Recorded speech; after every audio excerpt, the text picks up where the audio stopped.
Ma famille est maudite. Un clown apparaît à chaque 10e anniversaire, mais personne ne l'engage jamais. Mon premier souvenir du clown remonte à l'anniversaire de mon cousin Jake. À ses 10 ans, je n'avais que 5 ans, mais je me souviens distinctement de l'agitation autour du clown. Je me rappelle de mes parents me préparant avant de quitter la maison et sur le trajet là-bas. Il y aura un clown à la fête de Jake, a dit mon père. Soyez juste gentil. Tout ce que tu as à faire, c'est d'être gentil, a ajouté ma mère. Je ne comprenais pas pourquoi ils étaient si inquiets. Pourquoi ma mère continuait-elle à essuyer ses mains sur sa robe pendant tout le trajet jusqu'à chez Jake? Ou pourquoi mon père prenait-il de profondes inspirations? Oui, les clowns ne devraient-ils pas être présents aux fêtes d'anniversaire? Lorsque nous sommes arrivés chez Jake, il se passait quelque chose. Les enfants couraient dans le jardin et sautaient dans le château gonflable, mais les adultes se tenaient debout en silence, leurs yeux se promenant de droite à gauche dans la cour tandis que certains de mes tantes et oncles entraient et sortaient de la maison périodiquement. On aurait dit qu'ils attendaient tous quelque chose. Alors que je sautais dans le château gonflable avec le reste de mes cousins, j'ai remarqué un mouvement dans les buissons près de la porte qui menait au jardin. J'ai continué à sauter,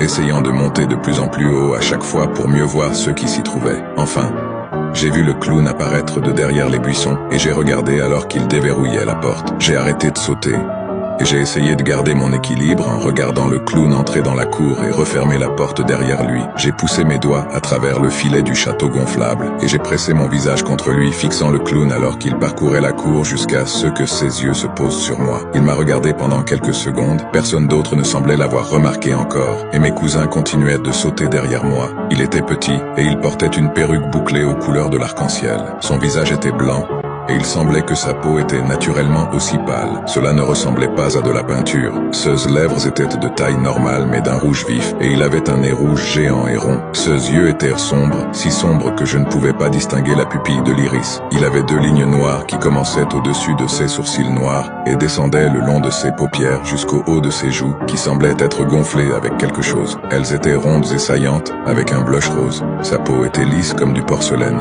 Il portait un pantalon jaune à pois tenu par des bretelles